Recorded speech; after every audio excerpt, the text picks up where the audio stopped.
Hey, Alex, what time is it? It's 7 a.m. on a Thursday, like it always is when we meet. Yes. Yes. Well, here's the funny thing. I want to talk about a dead end, and this dead end is so specific to where you are that if it was 7 a.m. for you, it could be 7:14 for me. I'm talking about technology from back in the day that was used to tell time. This little thing called the sundial. Have you heard of that one? That is a dead end. That is a dead end. Well, no, you can still buy sundials on Amazon. You know, there's plenty of them. But let me tell you. Oh, yeah. Museums have them. Yeah, usually it's like a little thing right in the entrance to get people in, even though it's cloudy. No, they're pretty cool tech. They fall into the categories of chronometry or horology. Have you ever heard of those two things? No, but it makes sense. And what's different about those two categories? Chronometry is basically the establishment of the standards of time. So it has to do with like the whole idea of time, the concept of time, and the standards that we follow in the 24-hour clock and all that. Horology is actually the study and interest in mechanical timekeeping devices. So if you're a horologist, you are studying all kinds of stuff: clocks, watches, sundials, hourglasses, timers, marine chronometers, atomic clocks. Are you into any of that? I think hourglasses are kind of cool. Hourglasses are cool. And I actually considered doing hourglasses as my dead end. But the reason I picked sundials is because I think hourglasses are more popular still than sundials are. Would you say? Yeah. I mean, I think people still use them like in board games. You might have a little. Oh, yeah. Hour flip the thing over. If you're cooking, you might use one, maybe. I don't know about that. Like time through the hourglass, so are the days of our lives. But sundial is something that's, not too many people are. That's more of a dead end. You're right. It's used to tell the time of day. Doesn't work at night very well because of the word sun. And do you know what time of day is actually referred to? It's called civil time. If you're talking about the time of day. Okay. It's called civil time. Okay. They'll use that a lot in aviation and nautical stuff. They'll talk about it, a certain time, civil time. Well, a sundial basically consists, if you've never seen one, of a flat plate that's known as the dial. And then there's a thing called a gnomon, which it's gnomon. And that is the thing that casts the shadow onto the dial.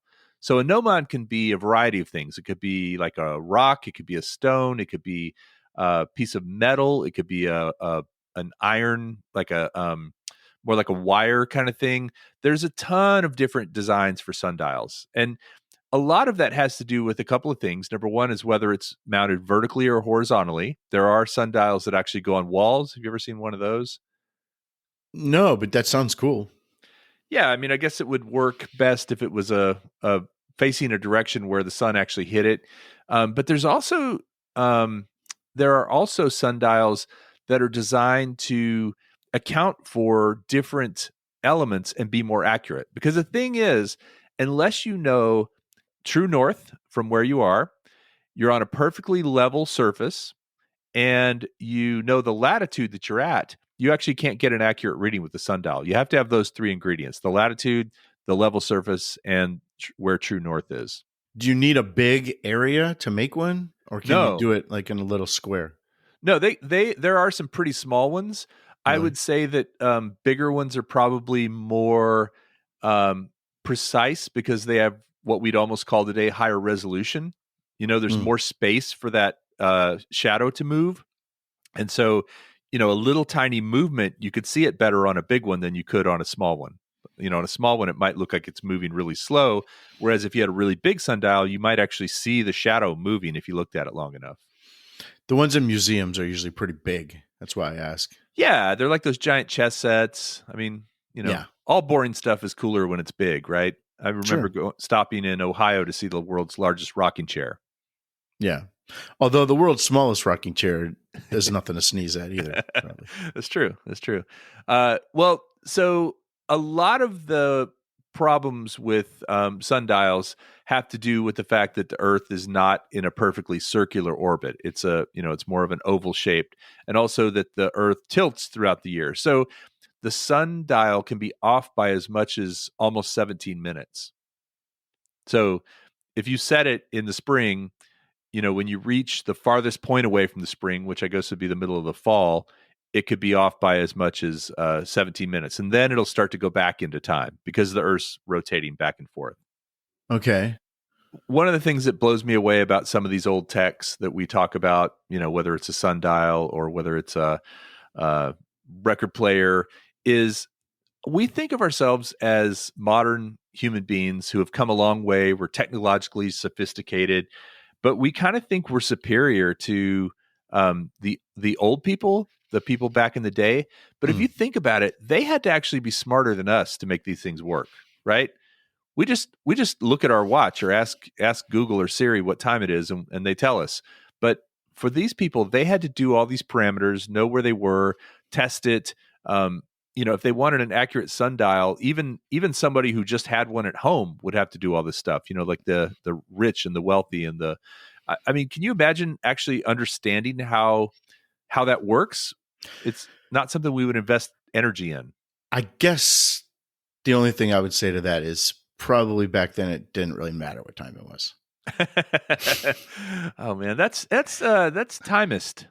No, it isn't. I think no, because the fact that we all got synchronized on time is something that I think happened with the railroads, right?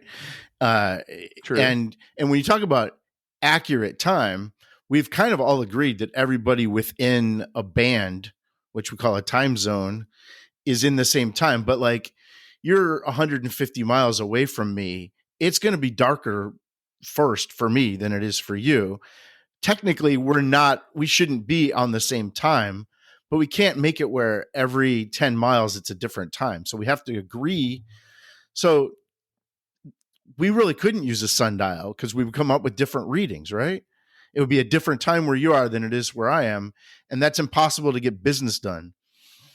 But it didn't matter back in the day what time it was 150 miles away because you could never talk to those people. So how did the Egyptian podcasters do this back in 1500 BC? I don't know. That's a great question. Huh. They just spent their time building pyramids instead of doing podcasts. Yeah. I mean, how precise did you need to be back then? You just need to know if it was daytime or nighttime, really. Yeah. Yeah, that's true. I mean, there wasn't really, and you didn't even really have to know it was nighttime. Things shut down, right? Until the invention of like oil lamps. You didn't really have light at night. So people just went to bed. Yeah, you wouldn't tell somebody, I'll meet you at 6:45. Right. Yeah. It would be, I'll meet you at the oak tree by the river at dusk. Yeah, I mean, you just had the sun up and sundown.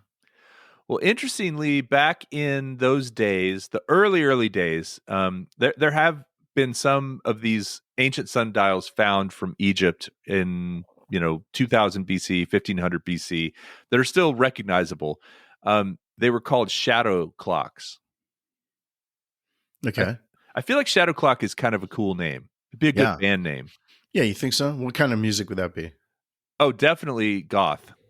I was thinking like EDM. Yeah, gothy EDM for shadow clocks.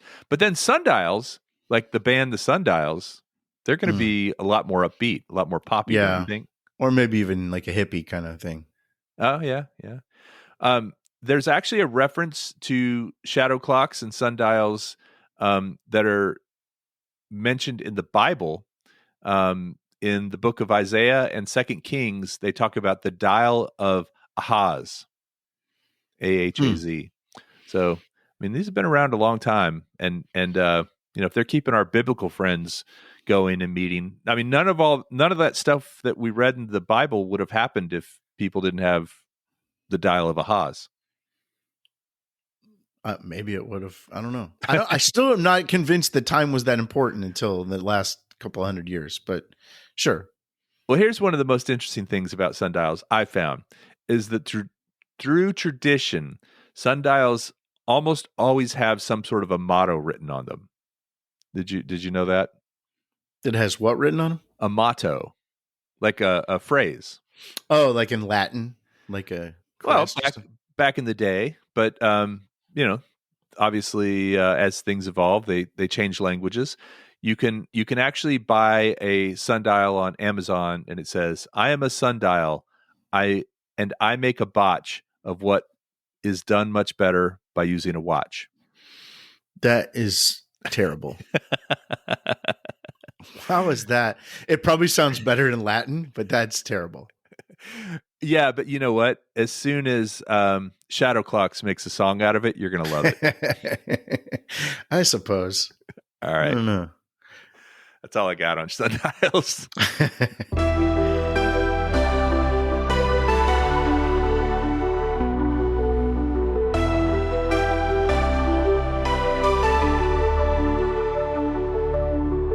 Shadows creep across the sand, whisper secrets dark and grand.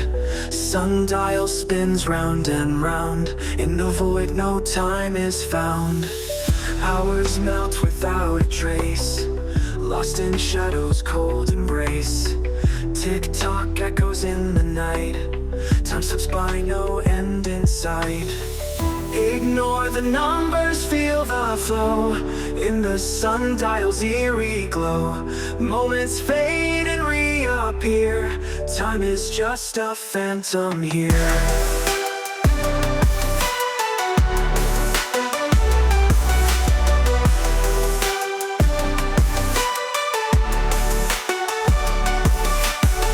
Ancient symbols mark the day, mysteries of a dark ballet.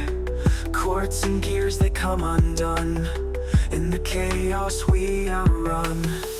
Frozen seconds on your wrist, break the chains you can't resist. In the twilight we exist, void of time, a timeless twist. Ignore the numbers, feel the flow in the sundial's eerie glow. Moments fade and reappear, time is just a phantom here.